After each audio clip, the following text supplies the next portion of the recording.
ಮಠಾಧೀಶರಿಗೂ ಕೂಡ ತೊಂದರೆ ಆಗುತ್ತೆ ಅಂತ ಹೇಳ್ತಾ ಇದ್ರಿ, ಅದ್ರ ಬಗ್ಗೆ ಮುಂದುವರಿಸಿದಾಗ. ಯಾಕೆ ಅಂದರೆ ಅವರೆಲ್ಲ ಗುರುಗಳಿಗೆ ಹೋಲಿಸ್ತೀವಿ, ಗುರುವಿನ ಸಂಕೇತ ಅವರು. ಯಾರು ಮಠಾಧೀಶರು ಮತ್ತು ಸ್ಕೂಲೆಲ್ಲ ನಡೆಸ್ತಾ ಇರ್ತಾರೆ, ಅದರಲ್ಲೂ ಧನಸ್ಸು ರಾಶಿ ಯಾರು ಇರ್ತಾರೆ ಅವರೆಲ್ಲರಿಗೂ ಏನಾದರೂ ಒಂದು ತೊಂದರೆಗಳನ್ನು ಬರ್ತಾ ಹೋಗುತ್ತೆ. ಯಾಕಂದರೆ ಈಗ ನಾನು ಈಗ ತಾನೇ ಹೇಳಿದೆ, ಇದು ಬ್ಲ್ಯಾಕ್ ಮೇಲ್ನ ಒಂದು ಯುಗ ಆಗಿದೆ. ಸೊ ಈ ಥರದ್ದು ಒಂದು ಕಿರುಕುಳಗಳು, ತೊಂದರೆಗಳು, ಮತ್ತು ಯಾರಾದರೂ ತುಂಬ ಪೂಜ್ಯರು ತುಂಬ ದೊಡ್ಡವರನ್ನ ಕಳ್ಕೊಳ್ಳೋ ಅಂಥ ಚಾನ್ಸಸ್ ಕೂಡ ಇರುತ್ತೆ.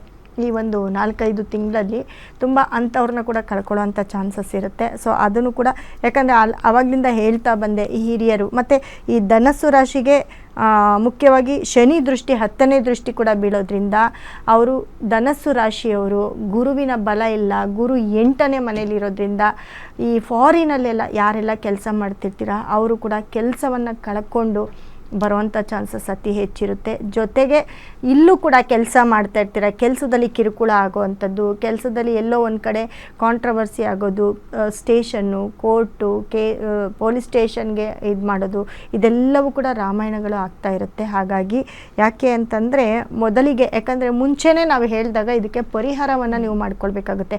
ಪರಿಹಾರ ಅಂತಂದರೆ ನೋಡಿ, ಗುರುಗೆ ಸಂಬಂಧಪಟ್ಟಂಥ ಧನಸ್ಸು ರಾಶಿಯವರಾಗಿರ್ಬೋದು, ಮೀನರಾಶಿಯವರಾಗಿರ್ಬೋದು, ಗುರುವಿಗೆ ಸಂಬಂಧಪಟ್ಟಂತಹ ಕೆಲವೊಂದು ಸ್ಟೋನ್ಗಳಿದ್ದಾವೆ. ಗುರುಗೆ ಸಂಬಂಧಪಟ್ಟಂತಹ ಸ್ಟೋನ್ಗಳನ್ನ ತಗೊಂಡೋಗಿ ನಿಮ್ಮ ಪರ್ಸಲ್ಲಿ ಇಟ್ಕೊಳ್ಳಿ.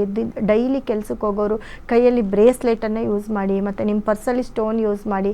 ನಿಮ್ಮ ಮನೆಯಲ್ಲಿ ನೀವಿರೋ ಜಾಗದಲ್ಲಿ ನೀವು ಈ ಗುರುಗೆ ಸಂಬಂಧಪಟ್ಟಂಥ ಸ್ಟೋನನ್ನು ಯೂಸ್ ಮಾಡಬೇಕಾಗುತ್ತೆ. ಇಲ್ಲ ಅಂತಂದರೆ ತುಂಬ ನೋಡಿ ಈ ಥರ ಘಟನೆಗಳಿಗೆ ಒಳಪಡ್ತಾ ಹೋಗ್ತೀರಿ. ಯಾಕಂದರೆ ಆಲ್ರೆಡಿ ನಾನು ಏನು ಹೇಳಿರ್ತೀನಿ ನೋಡಿ, ತುಲಾರಾಶಿಯವ್ರಿಗೆ ನಾನು ಏನು ಹೇಳಿದೆ, ಬಹಳಷ್ಟು ಜನಕ್ಕೆ ಅದೆಲ್ಲವೂ ಕೂಡ ನಡೆದಿದೆ. ಆದರೆ ಅವ್ರಿಗೂ ಕೂಡ ನಾನು ಇದೇ ಭರವಸೆಯನ್ನು ಕೊಡ್ತಾ ಬಂದೆ, ಗುರುವಿನ ಬದಲಾವಣೆ ಆದ ನಂತರ ಚೆನ್ನಾಗಾಗ್ತೀರಿ ಅಂತ. ಇದೇ ರೀತಿ ಇವಾಗ ಧನಸ್ಸು ರಾಶಿಯವರಿಗೆ ಇದೇ ಗುರು ಬದಲಾವಣೆಯಿಂದ ಬಹಳಷ್ಟು ಸಂಕಷ್ಟಕ್ಕೆ ಸಿಲುಕ್ತಾ ಹೋಗ್ತೀರಿ. ಮತ್ತು ಮುಖ್ಯವಾಗಿ ಏನಪ್ಪ ಅಂತಂದರೆ 8ನೇ ಮನೆ ಅಂದರೆ ಸಡನ್ ಶಾಕಿಂಗು, ನಿಮಗೆ ಗೊತ್ತೇ ಆಗಲ್ಲ. ಹೇಗೆ ಅಂತಂದರೆ ಯಾವುದಾದ್ರೂ ಒಂದು ದೊಡ್ಡ, ಇವಾಗ ಸುನಾಮಿ ಹೇಗೆ ಬಂತು ನೋಡಿ, ಹಾಗೆ ಗೊತ್ತಿಲ್ದಿರಾನೇ ಕೆಲವೊಂದು ಕಷ್ಟಕ್ಕೆ ಎದ್ದು ಮುಗ್ಬಿಟ್ಟಿರ್ತೀರ, ನಿಮ್ಗೆ ಗೊತ್ತೇ ಆಗಲ್ಲ.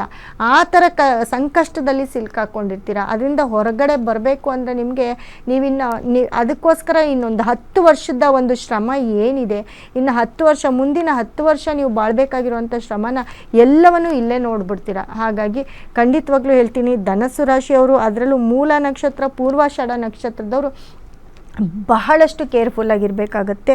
ಏನಕ್ಕೆ ಅಂದರೆ ನೋಡಿ, ಮೂಲ ನಕ್ಷತ್ರದ 1, 2, 3, 4ನೇ ಪದ ಕೂಡ ಧನಸ್ಸು ರಾಶಿಯಲ್ಲೇ ಬರುತ್ತೆ. ಅದೇ ರೀತಿ ಯಾ ಅನ್ನೋ ಅಕ್ಷರ ಆಗಿರ್ಬೋದು, ಅದೇ ರೀತಿ ಬಾ ಅನ್ನೋ ಅಕ್ಷರ, ದ ಅನ್ನೋ ಅಕ್ಷರ, ಇವರೆಲ್ಲ ಧನಸ್ಸು ರಾಶಿಗೆ ಬರ್ತಾರೆ. ಬಾ, ಬೇ, ಡ ಅನ್ನೋ ಅಕ್ಷರ, ಇವರೆಲ್ಲರೂ ಕೂಡ ತುಂಬ ಹುಷಾರಾಗಿರಬೇಕು. ಯಾರೆಲ್ಲ ಬಿನಲ್ಲಿ, ಅದೇ ರೀತಿ ವೈ ಅನ್ನೋ ಅಕ್ಷರದಲ್ಲಿ ಹೆಸರಿಟ್ಕೊಂಡಿರ್ತೀರ, ಡಿ ಅನ್ನೋ ಅಕ್ಷರದಲ್ಲಿ ಹೆಸರಿಟ್ಕೊಂಡಿರ್ತೀರ, ಇವರೆಲ್ಲರೂ ಕೂಡ ನಿಮ್ಮ ಹೆಸರು ಕೂಡ, ಯಾಕಂದರೆ ಈ ರಾಶಿಗೆ ಕನೆಕ್ಟ್ ಆಗೋದ್ರಿಂದ ನಿಮ್ಮ ಹೆಸರು ಮೇಲೂ ಕೂಡ, ಕೆಲವರೆಲ್ಲ ಹೆಸರು ಮೇಲೆ ಕೂಡ ಅವರ ರಾಶಿಯನ್ನು ನೋಡ್ತಾ ಹೋಗ್ತಾರೆ. ಅವರು ಕೂಡ ತುಂಬ ಕೇರ್ಫುಲ್ ಆಗಿರಬೇಕಾಗತ್ತೆ.